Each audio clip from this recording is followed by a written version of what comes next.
Hey there, how's it going everybody? Today's video is going to be twofold. We're going to talk about the announcement for the end of Season 4, as well as the beginning of Season 5, and then also go over the most recent PTR patch notes.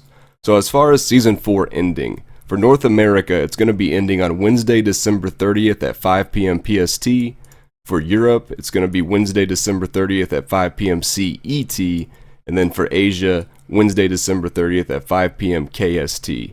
And then Season 5 will be starting about 2 weeks afterwards at the following dates and times for each region. So we're going to get about a 2-week break, which seems to be a pretty long time. And as usual, I'm sure that the patch 2.4 will be released sometime in between Season 4 ending and Season 5 beginning. That's normally how it always goes. And so as far as the Season 5 start times, for North America, Friday, January 15th at 5 p.m. PST. For Europe, Friday, January 15th at 5 p.m. CET. And then for Asia, Friday, January 15th at 5 p.m. KST. One thing to keep in mind if you're playing non-season for patch 2.4, and since there aren't any season exclusive items this time around, I think we'll see more people playing non-season. If you're going to be doing that, the most important thing for you to be doing right now, in my opinion, is to be leveling up your legendary gems.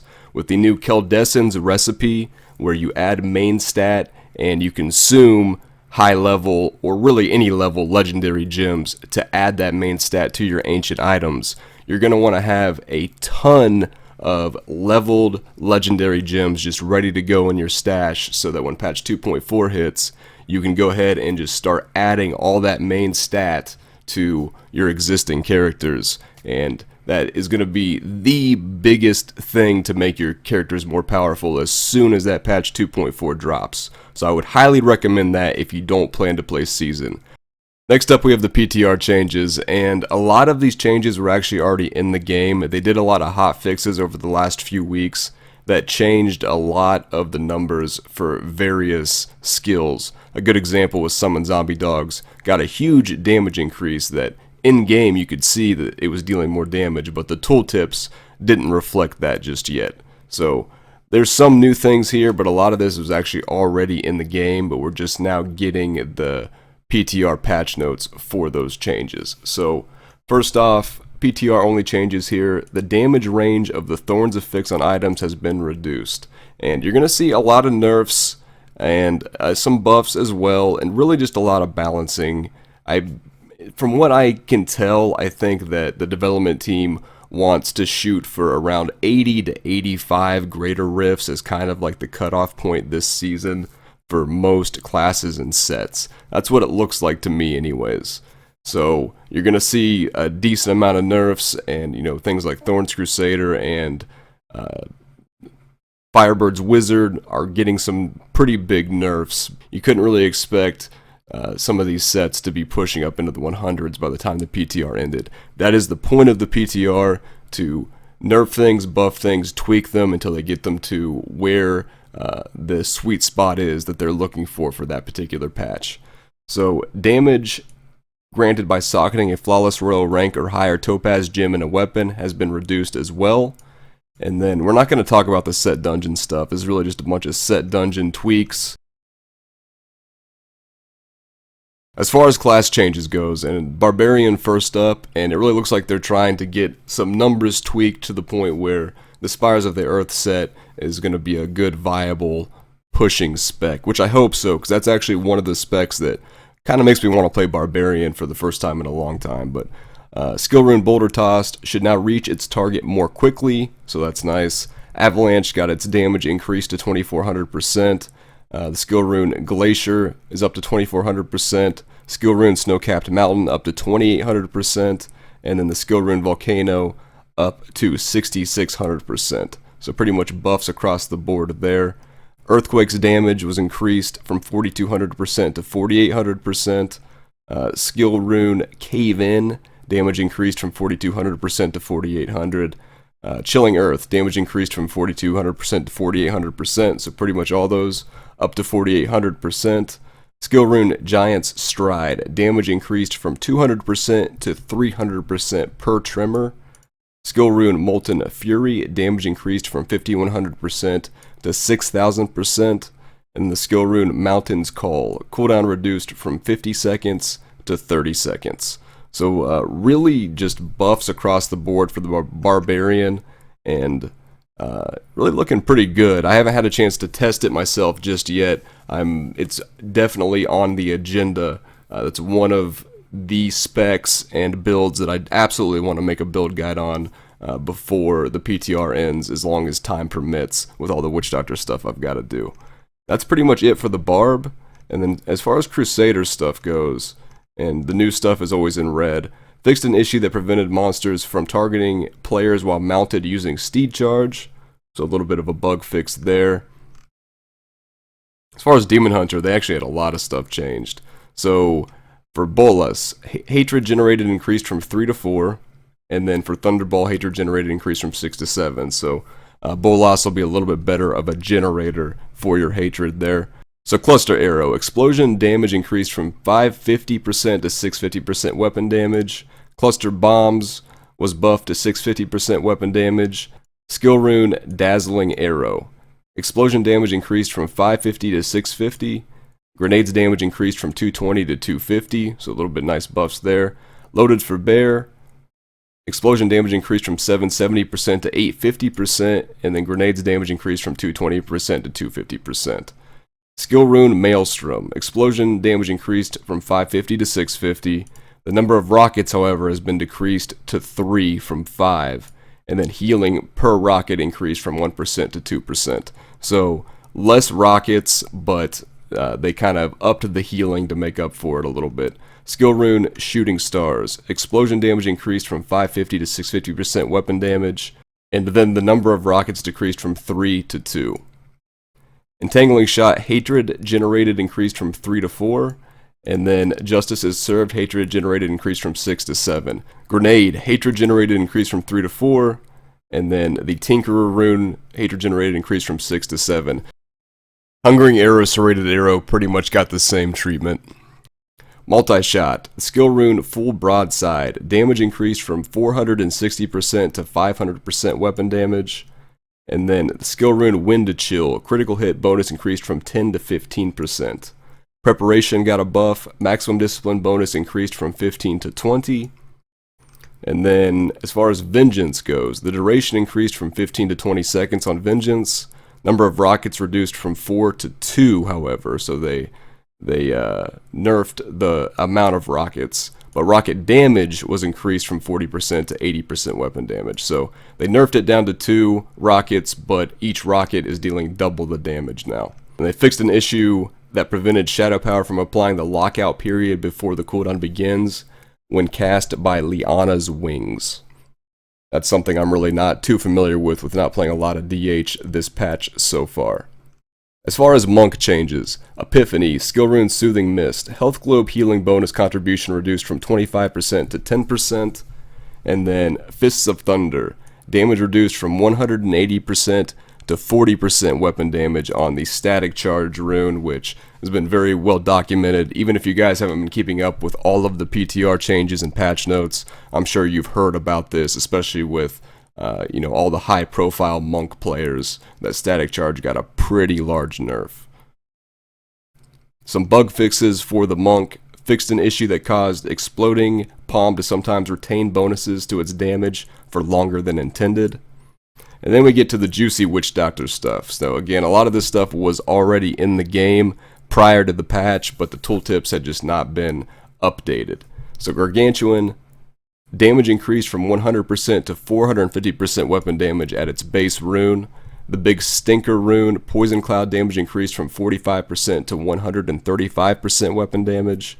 Skill rune Restless Giant, and rage cooldown reduced from 120 to 45 seconds. Now, one thing that they didn't document for some reason in the patch notes is that the Humungoid rune, the cold one that cleaves, is actually dealing 585% weapon damage, which leads me to believe it's pretty much the best rune. I mean, there's arguments to be made for some other ones, but from my testing so far, the Humungoid rune is fantastic and by far my favorite one. Also, the great thing about it is it's a cold ability and it will proc Bane of the Trapped for you. Summon zombie dogs. Damage increased from 30% to 120% damage at the base. So again, another change that's been in the game for a little while. Updated the tooltips finally. Fire damage dealt by the burning dogs increased from 20% to 80% weapon damage, so that fire aura is up to 80%. It was documented at some point that it was like 40%, but it's actually up to 80% weapon damage, which is quite a bit when it's just more extra passive damage happening in an AoE, along with the dog itself and its very, very strong single target damage.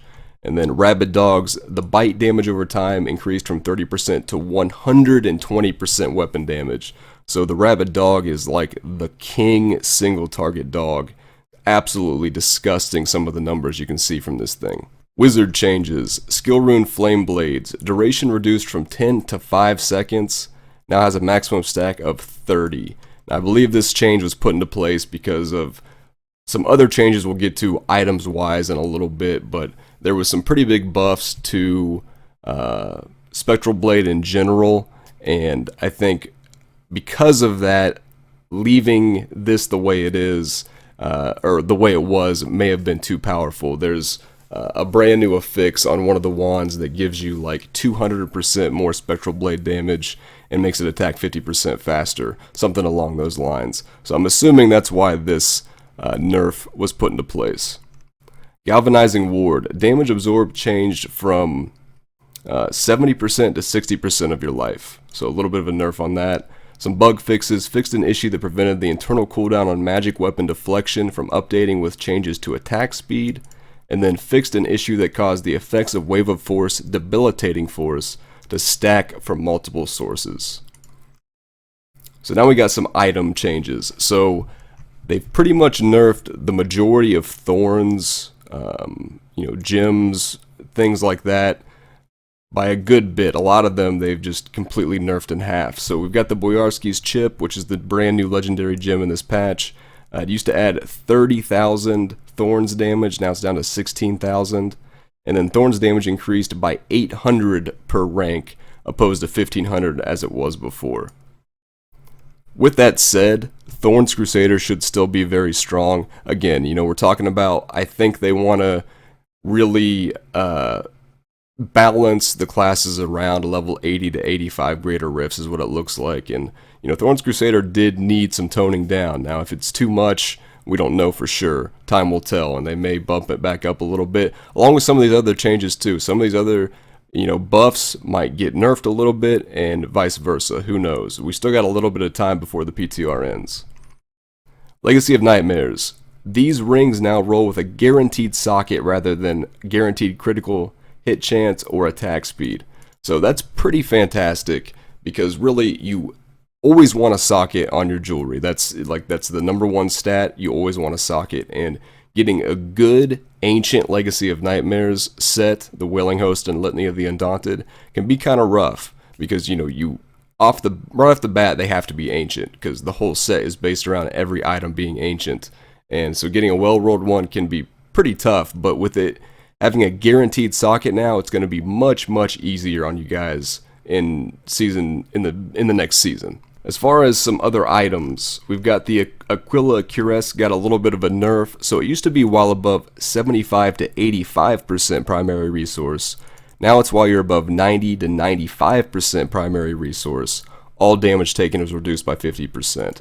So that doesn't affect any builds that don't use any resource at all. There's a lot of Witch Doctor builds that are pets, things like that you really pretty much don't ever use mana.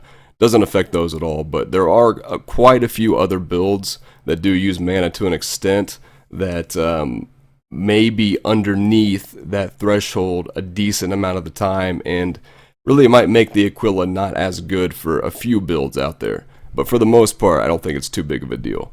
Justice Lantern. Legendary power added. Gain damage reduction equal to 50 to 65%, which was nerfed down to 45 to 55% of your block chance. And the note here is this power can now benefit from the block chance provided by Punish, which is very interesting. It's not something I've tested just yet for the Crusader, but that is cool that they went ahead and made that work together. Some class-specific barbarian stuff. So, Blade of the Warlord. Bash consumes up to 40 Fury to deal up to 500 to 600%, which was nerfed to 400 to 500% increase to damage. Let's see. Fury of the Vanished Peak now rolls with 100 to 125% seismic slam damage, opposed to 150 to 200% as it was before. Gavel of Judgment got a little bit of a nerf. It's down to 75 to 100% Hammer of the Ancients damage. Legacy of Raykor. Furious Charge gains the effect of every rune and deals down to 300% increased damage from 400%. The Might of the Earth set. The 2 set reduces the cooldown of Earthquake, Avalanche, Leap, Ground Stomp by 1 second for every 30 Fury spent, opposed to 40 as it was before. The 4 set bonus. Leap gains the effect of the Iron Impact rune, and the duration and armor bonus is increased by 150%. The 6 set increases the damage of Earthquake, Avalanche, Leap, Ground Stomp, Ancient Spear, and Seismic Slam by 800%. As far as the Skulker's Salvation Legendary Bracers, when your Boulder Toss hits 5 or fewer enemies, the damage is increased by 120 to 150% damage, down from 150 to 200%. So a little bit of a nerf on that. And then as far as the Bracers of Fury, Heaven's Fury deals 150 to 200% increased damage to enemies that are blinded, and then they've added immobilized or stunned. So they've added a couple other things that will proc these bracers, not just blinds, but did reduce the damage by about half. Norvald's Fervor. So the 2 set increases the duration of Steed Charge by 2 seconds now, and then every time you kill an enemy while Steed Charge is active, instead of extending the duration by 0.5 seconds, reduces the cooldown by 1 second. Seeker of the Light. Blessed Hammer damage bonus increased from 750% to 1250% damage. Just a huge all-around buff there. Thorns of the Evoker. So each time you hit an enemy with Punish or Slash or block an attack, your Thorns damage is increased by 25% for 2 seconds now. So that's down from 50%, basically just halved the damage.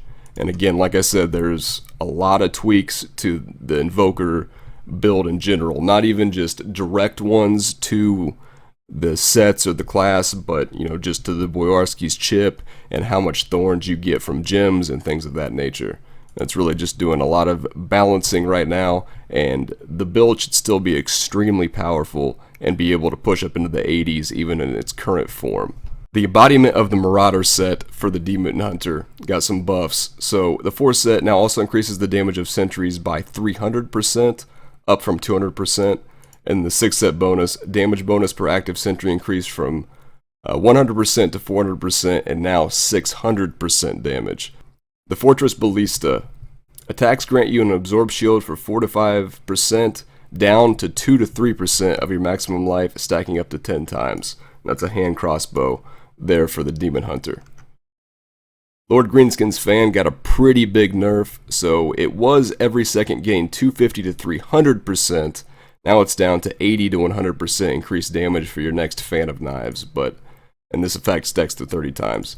That does look like an absolute gigantic nerf, which it is, but this is still a very, very good weapon, and you're still going to be doing an insane amount of damage with Fan of Knives when this stacks up, especially if you're running Convention of Elements and you wait for the proper element type to then hit it. It still rocks elites and champions. Natalia's Vengeance, the 6-piece damage reduction increased from 30% to 50%, and now 60%.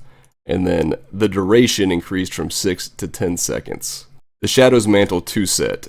Your damage is increased by 1000% is what it was. They nerfed it down to 600% while you have a melee weapon equipped. So a 400% nerf there. Still very, very solid set bonus. Unhallowed Essence got some changes. The 2 set generators now also generate 2 additional hatred. The 4 set damage bonus and damage reduction increased from 20 to 40%, now to 60%, and then duration increased from 4 to 8 seconds. The 6 set bonus, damage bonus increased from 15% to 20% per point of discipline, which when that's per point of discipline, a 5% change per point is a huge, huge buff. Zoe's Secret. You take 6 to 7% less damage, bumped up to 8 to 9% less damage for each companion you have active. So this is the belt for the Marauder set, since you're going to have all of your companions active all the time. In his reach, bonus Mystic ally damage increased from 20 to 25% to 75 to 100%, and now 90 to 120%. So it's kind of gotten buffs over the course of the PTR there. The 6th set for the Monkey King's Garb, Lashing Tail Kick, Tempest Rush, and Wave of Light consume a stack of Sweeping Wind to deal 1500% increased damage, up from 1000%. Raiment of 1,000 Storms, the 2-piece Spirit Generator damage bonus reduced from 300% to 100%. Pretty big nerf. As far as Witch Doctor items, the Lacumbra's Ornament reduces all damage taken by 6% for each stack of Soul Harvest you have, up from 5%. These are already one of the very best Witch Doctor bracers in the game, especially paired with the Sacred Harvester. You can have 10 stacks of Soul Harvest, and each one of those stacks giving you 6% damage reduction, along with all the other crazy good stuff you're getting from just the Soul Harvest stacks themselves. Fantastic bracers, and are really going to be mandatory for a lot of builds for defense. Raiment of the Jade Harvester got some pretty big nerfs, guys, and this has been on the PTR for a good while, but now finally put the tooltips in. So the 2 set, basically the set got nerfed in half. The 2 set instant haunt damage dealt increased from 10 seconds to 120 is what it was, and then now it's down to 60 seconds worth of the haunt damage. So basically cut in half, but still a very powerful single target ability. It was probably a little bit too good before. I don't know if they needed to really cut it in half. I think maybe like 90 seconds would have been sufficient, but it's still fine. The 6th set increased the amount of damage over time detonated by Soul Harvest to 300 seconds is what it was, which felt very, very powerful and probably would have been too OP in the end. And they dropped that down to 150 seconds worth. So again, nerfed in half. The build is still absolutely capable of 80 greater rifts. Now with that said, it could probably be buffed a little bit. I think the haunt damage could be 90 seconds, and I think this could probably be 200 seconds. And if they did that, it would be in a really, really good place. Short Man's Finger, the damage bonus granted to each gargantuan has been tripled. So Short Man's Finger is absolutely monstrous now. I think the best setup, like I've talked about, is the Humongoid, to get those 3 smaller gargantuans, each cleaving. And they have a little bit better AI these days. They actually will attack over top of your line of fetishes. So if you're running a build with fetishes and gargantuans, they don't body block each other all that often, and it allows you to really maximize your damage.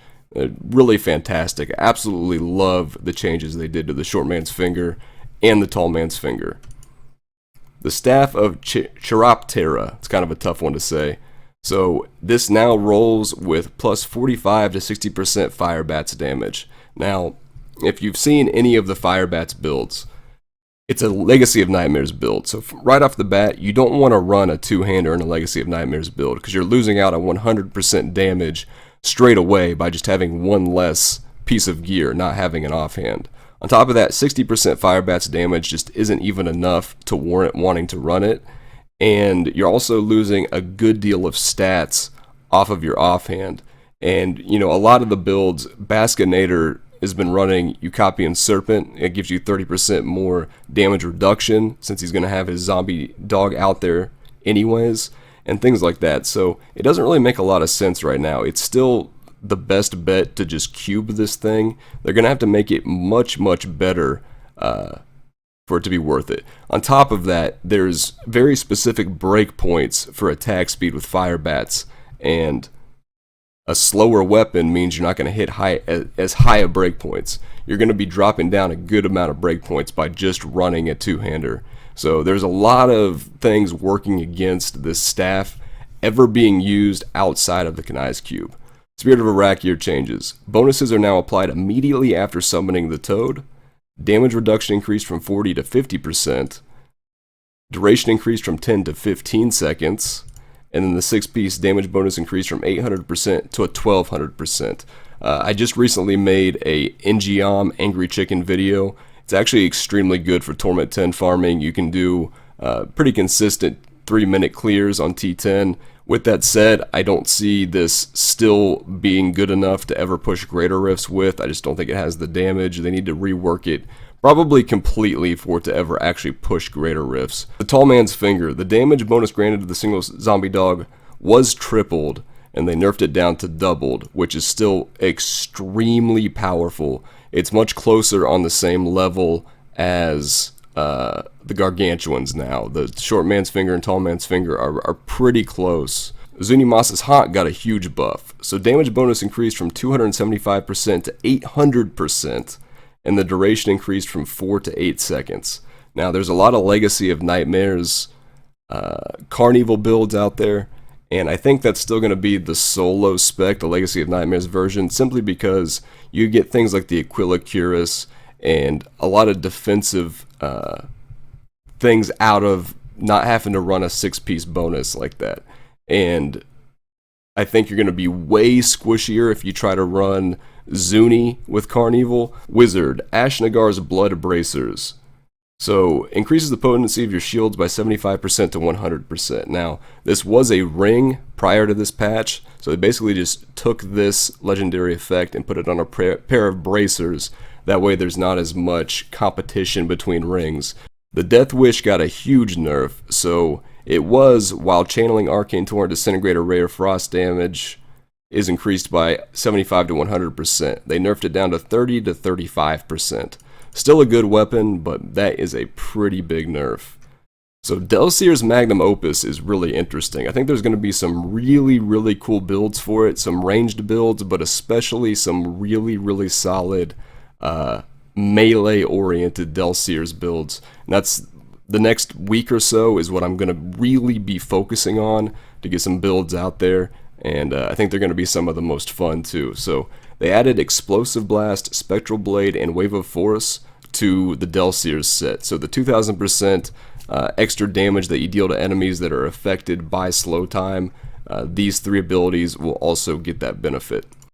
Fazula's Improbable Chain. Number of Archon stacks you automatically start with increased from 15 to 20 to 40 to 50. If you guys recall, at the beginning of patch 2.3, that's actually, I believe, what it was when it first started out, and they felt like it was too powerful for that patch. So you start with 50 stacks, which, if anybody's played Archon, it's a very momentum-based build. You want to just keep those stacks going, and if you lose stacks or die, it feels like it takes you a while to kind of get back going. So getting 50 right off the bat could actually make Archon really pretty solid. I don't think it's going to like end up being one of the pushing specs, but you might be able to get it up into the 75 plus area, and if you really like the playstyle, then heck, go for it. Firebird's changes. Firebird's got some pretty huge nerfs. So 6-piece. Your damage is increased by 25%, down from 100% for each enemy that is burning. And then elites that are burning increase your damage by 600%, down from 1000%. You can only have 1 elite damage bonus active at a time. I haven't had a chance to test out Firebirds too much since this change, but you factor that in along with the change up here to Death Wish, which is a direct nerf to Firebirds as well. And it's definitely not going to be pushing anywhere near as high. With that said, it should still be like a level 80-ish build. Now, they may buff it a little bit. I think 25% might be a little bit too low. I think they should have probably just nerfed it in half to 50%, but time will tell. See what they do with it.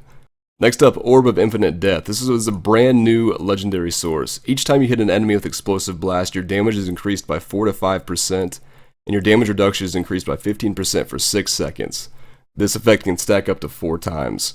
So you're looking at 20% more damage and 60% damage reduction, which is really crazy value out of one piece of gear. And this kind of goes along with those Delseer Magnum Opus melee-oriented builds. There's actually quite a few ways you can build that, with Arcane Orb being one of them, and I think Explosive Blast, along with some Spectral Blade stuff, is going to be another one that could be really solid. Talrasha's Elements has been redesigned, so the 4 set is now Arcane Cold, Fire, and Lightning attacks each increase all of your resistances by 25% for 8 seconds.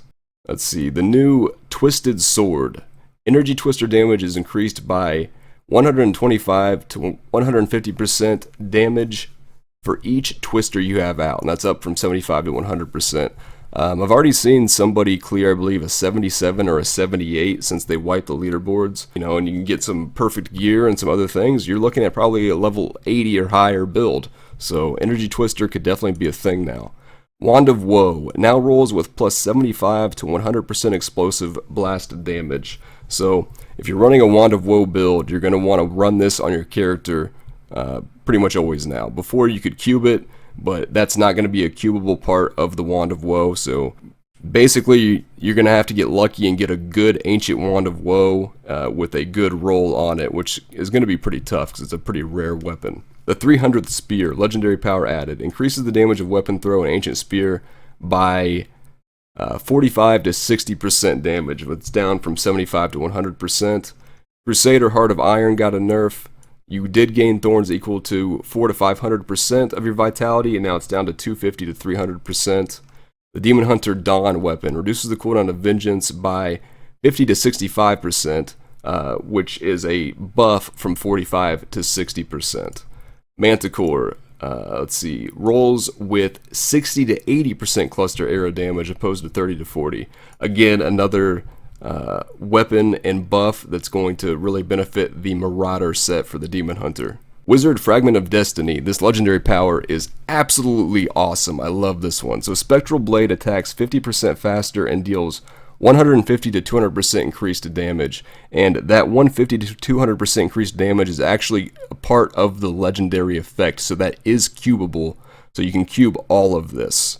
Which is really, really awesome. What I kind of have in mind at the moment is some kind of Spectral Blade build with Explosive Blast. I think is going to be really solid. Cubing this and then wearing the Wand of Woe on your character, and then stacking a good amount of cooldown reduction, potentially even an Obsidian Ring at the Zodiac, so that you can just spam your Explosive Blast as much as possible. But even the Spectral Blade itself, with that kind of damage increase and getting the 2000% buff from Delseer's Magnum Opus, I would think you could be getting into the billions potentially. And you've got it attacking 50% faster here, and then also you have the belt that makes your signature spells attack 50% faster as well.